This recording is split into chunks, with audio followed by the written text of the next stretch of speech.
Traditional carnival events such as Juve, pageants, Grand Parade and Last Lap are cancelled for 2020 due to the COVID-19 pandemic.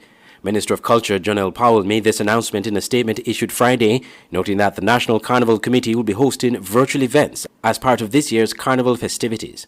The reality of COVID-19 is that times are uncertain and challenging. Having considered the health and safety of the citizens and residents of the Federation, as well as the unpredictability of the pandemic, the committee, with the approval of Cabinet, has made the decision to cancel traditional events for this year's National Carnival, which would attract mass gatherings, such as all pageants, Juve, Grand Parade, and Last Lap celebrations.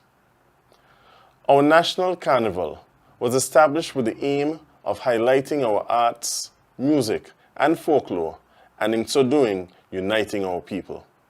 As such, the committee, along with its partners, intends to create virtual events that are new and creative, as well as scaled-back activities for the end-of-the-year celebration. The minister said a calendar of events will be released shortly for Sugar Mass 49. This new virtual format will allow the St. Kitts Nevis National Carnival Committee to showcase our unique carnival product to our citizens and residents, and a more diverse and wide-ranging global audience. The St. Kitts Nevis National Carnival Committee, in partnership with industry creatives, will shortly release a calendar of events for Sugar Mass 49. This will showcase unique elements of our culture and will include aspects of Christmas festivities. The St. Kitts Nevis National Carnival Committee wishes to place on record its fullest support for the COVID-19 task force, the police, and healthcare workers who have established protocols to protect our citizens from COVID-19, working diligently to ensure that the Federation remains safe. We appreciate the understanding of Carnival stakeholders, revelers, and general public. We look forward to presenting Sugar Mass 49 in its new format to Carnival lovers locally, regionally, and internationally. Minister Powell and new Carnival Committee Chairperson Shannon Hawley had both hinted to hosting virtual events this year for Carnival due to the COVID-19 pandemic. Several events, including the St. Kitts Music Festival and Culturama on Nevis, were cancelled as a result. I'm Andre Huey reporting for Skn Newsline. There has been no discussion of reducing wages and salaries in the public sector, said Prime Minister Dr. Timothy Harris at his October press conference. Over the past 2 weeks, there has been increasing talk that government may be about to impose reductions to salaries and wages in response to significantly reduced revenue as a consequence of the COVID-19 pandemic. The talk might have been fueled by the belief that the government's multi-pronged stimulus package was near its end. But Prime Minister Harris said there has not been any discussions on that matter. And the issue of wages and salaries being adjusted downwards, we want to make it very clear. There has been no such discussion nor contemplation at this time. So anything to that, as of today, would be fake news. The government has, prior to COVID-19, managed the country in such a way that we were able, as it were, to set aside something for the proverbial rainy day, which has now come. For sure, it has been a prolonged period of hardships, but as at this time, the government has not contemplated any reduction in wages nor salaries of those employed in the government sector. No discussion has taken place within the government with respect to that matter. We certainly are aware, and the idea may have come because other governments have made that claim. Other governments have said that they would not be able to pay their usual salaries and wages, that they have contemplated a reduction, that they have contemplated a part of a pay-as-you package where some of their salaries would be in cash and some would be with the issuance of certain instruments of the government, for example, treasury bills, that is, we pay you later at the end of some defined period. Thankfully, we have managed the country relatively well, and at this point in time, there is no such consideration. A recent fund set up under the Citizenship by Investment Program is said to be offsetting losses from the usual sources of revenue. Glenn Bart, Skn Newsline. It's not just iced tea and it's not cold tea. But who said we couldn't be in the middle? We are Mother Becky Quenchers, a herbal iced tea. It's a different and innovative take on using traditional herbs for tea. It's a home-brewed blend of natural organic herbs and spices, ready to drink at any time.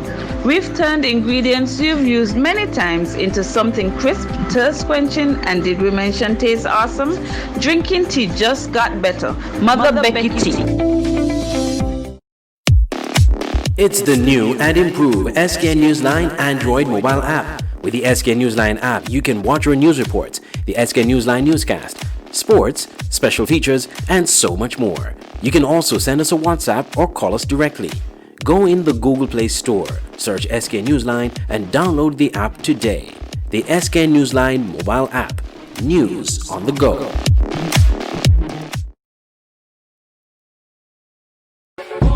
Auto Plus Car Wash, located on the College Street Gut, Bastyr, St. Kitts. Bring your car to Auto Plus Car Wash to remove water stains, wiper marks.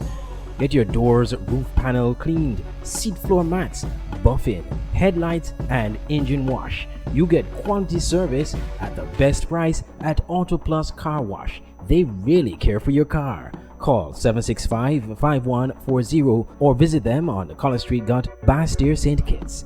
Auto Plus Car Wash, where the service is number one. Football is back at Skn Newsline, and the Voice of the Caribbean Radio are bringing live coverage with Premier League Live. Watch and listen to live coverage of Premier League matches on Saturdays at 7 p.m., Sundays at 8 p.m., and midweek games on Mondays or Fridays at 8 p.m. Games will be broadcast on Skn Newsline and the SKNFA Facebook pages, and Voice of the Caribbean Radio at voiceofthecaribbean.net. It's Premier League Live. Commentary, analysis, action. Never miss a game.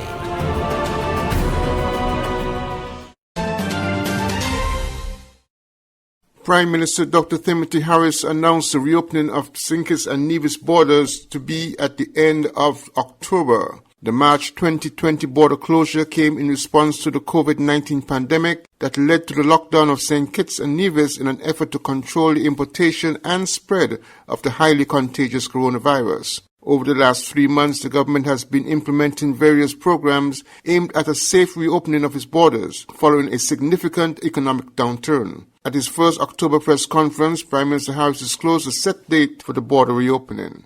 Having consulted with our critical stakeholders regarding their readiness and taking into account the level of national preparedness and awareness of the risks of COVID-19, we will open our borders to the rest of the world. But rest assured, we will never drop our guard. Lives will be protected at all costs. I am pleased to report that our borders will be fully opened on October 31st, 2020. I repeat, our borders will be fully opened on October 31st, 2020. We open our borders not just for tourists or hoteliers. We do this to allow our own nationals and residents abroad the opportunity to return home to their families, their jobs, and their communities in a more regular and predictable way.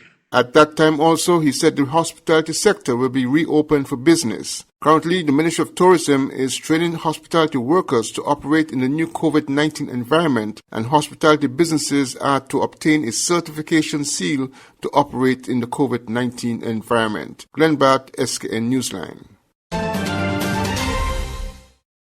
What lessons can St. Kitts and Nevis learn from the electoral process in Jamaica during the recently held Jamaica elections? For political pollster and analyst Peter Wickham, efforts must be made to lessen the time the preliminary election results are announced in St. Kitts Nevis. Jamaica, which had close to 700,000 persons who voted on election day September 3, had the preliminary results in before 10 p.m. Eastern Caribbean time. Unlike in St. Kitts Nevis, with over 30,000 voters, full results were not known until the following day. In Constituency 8, for example, the last seat to be declared, the results were not in until Saturday night, more than 24 hours after the polls closed. I did the election broadcast for the second time, in St. Kitts Nevis's case, and we were up until 4 in the morning. I believe I turned in around 4 or 5 in the morning, and the results were actually concluded the next day because they had 1 or 2 recounts and so on. I've continued to say that I think this is scandalous for a country that has a voter roll that is in around 40,000 people. The problem with St. Kitts and Nevis is that you guys count centrally, and I think that has continued to be the problem, where you do your election, you have your voting. When the voting is concluded, the ballots are transported to a central location, and there they're counted. In the case of Jamaica, you count the votes where they're cast, and ultimately then you just relay the result to the central location, and it's so much easier. Mr. Wickham also found some comparison in the Jamaica and St. Kitts Nevis election results. The incumbent Jamaica Labour Party won by a landslide 49 seats to the People's National Party PNP's 14. In that result, some PNP strongholds went to the Labour Party. Some won by first-time politicians. In St. Kitts Nevis, the incumbent Team Unity Coalition also won by a landslide, winning 9 of the 11 seats in the National Assembly. Like in Jamaica, some strongholds of the opposition fell to the coalition. St. Christopher III, which was previously held by Conris Maynard of the St. Kitts Nevis Labour Party, won by newcomer Akila Byron Nisbet. This is the first time the Labour Party lost that seat. The Nevis 11 seat, held by the NRP, the Nevis Reformation Party, for decades, was won by the Concerned Citizens Movement for the first time. Patrice Nisbet of the NRP, that held that seat for 20 years, lost to Alexis Jeffers of the Concerned Citizens Movement. Mr. Wickham said the popularity of Prime Minister Andrew Holness in Jamaica was instrumental in the JLP's big win, and the same could be applied for Dr. Timothy Harris and Team Unity's victory. Well, Prime Minister Harris had a bonus. I think those factors are clear because certainly the polls that we did show that he was more popular than Denzel Douglas. But I think the bonus was essentially the fact that there was this large overseas vote that was locked out, large overseas vote that was clearly breaking more heavily for the St. Kitts Nevis Labour Party. And the other point was that he was fighting against Dr. Douglas, who is a leader that I think that Kittitians had pretty much had enough of for a while. And the fact that he was presenting himself again made it easy for Dr. Harris. So I think Dr. Harris had the wholeness benefits. In addition to that, he also had some other benefits, like the fact that he's running against a known adversary that was beaten in the past, and secondly, that he is operating without the benefit of a very St. Kitts Nevis Labour Party inclined party support overseas vote. Prime Minister Harris, in a congratulatory letter to Jamaica's Prime Minister Andrew Holness, said, quote, "This victory speaks volume not only for your party's mettle, but also for the confidence and the faith the Jamaican people continue to place in your government. The victory for the JLP is its biggest since the 1980s. Andre Huey, Skn Newsline.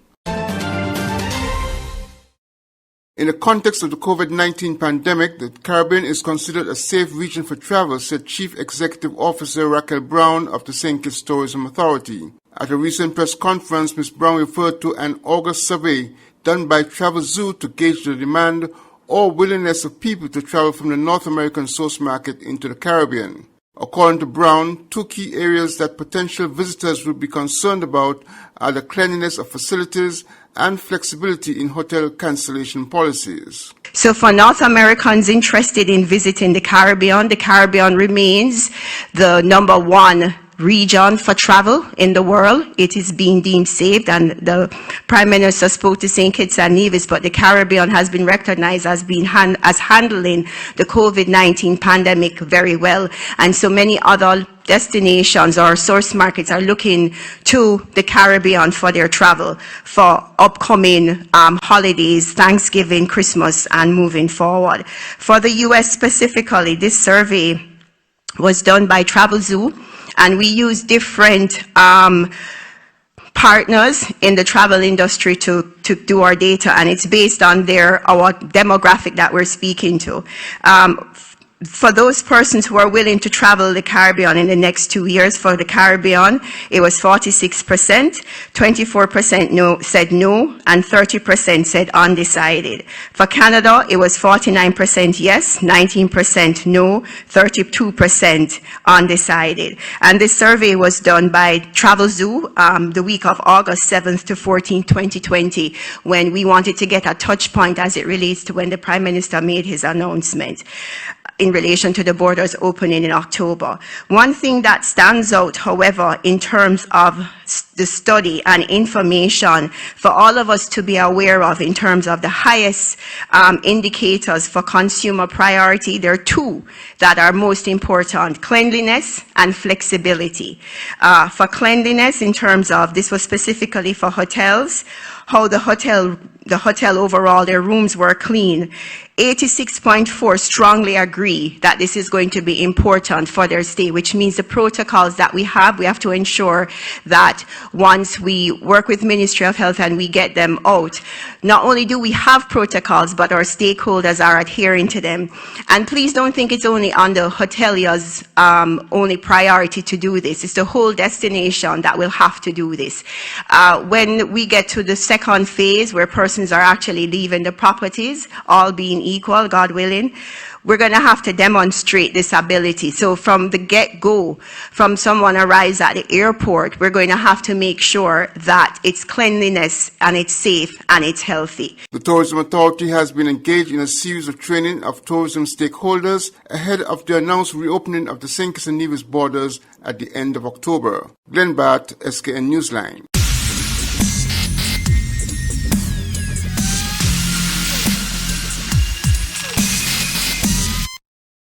This past weekend, hardball cricket returned in St. Kitts with the opening of the St. Kitts Cricket Association Youth Cricket bowling off with the Under-15 competition. The tournament that features 4 franchises got underway with a battle between Hawks and Pelicans in a 35-over showdown. Hawks won the toss and chose to bowl first, and it seemed to be a good decision as they quickly removed the top order of the Pelicans. The Pelicans' innings, however, was restored by John Watley, who consolidated and rebuilt his side's innings, stroking 80 from 95 balls, as his team slowly built a competitive score. Although only one other teammate made the double figures, he was assisted by the 55 extras bowled by the Hawks to propel the Pelicans' score to 165 all out for 31.5 overs. For Hawks, Zakish Alford collected 4 wickets for 28. In response, Hawks comfortably won the encounter, losing 1 wicket in the process. The openers for Hawks set a foundation for the run chase, with Xavier Henry hitting 29 and Devondre Moses with 20. When Henry lost his wicket, the Hawks were well on their way to victory. Hawks captain DeAndre Drew replaced Henry and cracked 47 from 38 balls to lead his side to a 9-wicket victory. They were assisted by Pelicans extras. The games continued this weekend with Jets facing off against Volcanoes. This weekend also saw the competition resumption of the Keith Atherton T20 tournament, with Newtown and Molyneux Keon both winning against Lion and Rising Stars respectively. Newtown, in the early Sunday game that was reduced to 8 overs per side due to rain, cracked a whopping 144 from the allotted overs. In response, Lions could only muster 54 from their 8 overs. In the second game, Molyneux Keon won the toss and chose to bat against Rising Stars, and after some early troubles were able to post 122 for 6 from their rain-shortened 16 overs. Captain for Molyneux Keon, Larry Ordain, hit 59 from 42 balls, as he was the main talisman in their batting lineup. In their turn at the crease, the young Rising Stars team got to 89 for 2 from their 16 overs.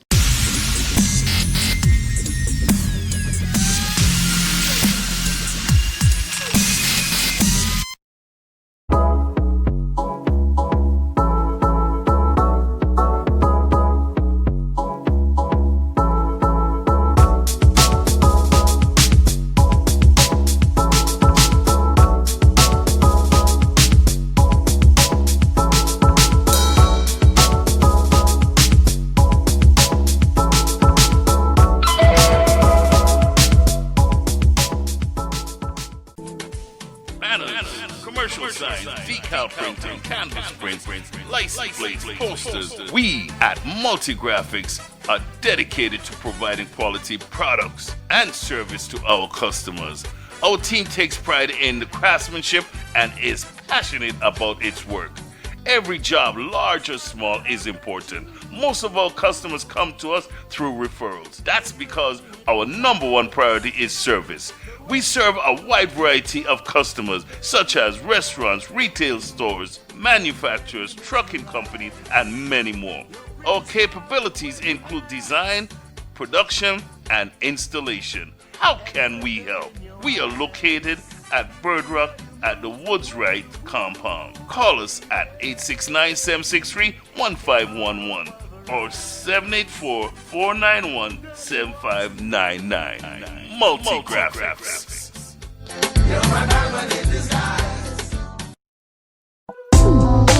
KVK Enterprises at Boyd's Housing Development, Trinity Parish, St. Kitts. For all your t-shirt printing, banners and signs, promotional products, shipping, motivational speeches, computer classes, agro-processing, art and craft, and desktop publishing. Come to KVK Enterprises at Boyd's Housing Development, Trinity, St. Kitts. Telephone 661-0118 or 765-7270. Email drkhrystus@kvklives.com or visit www.kvklives.com. KVK Enterprises.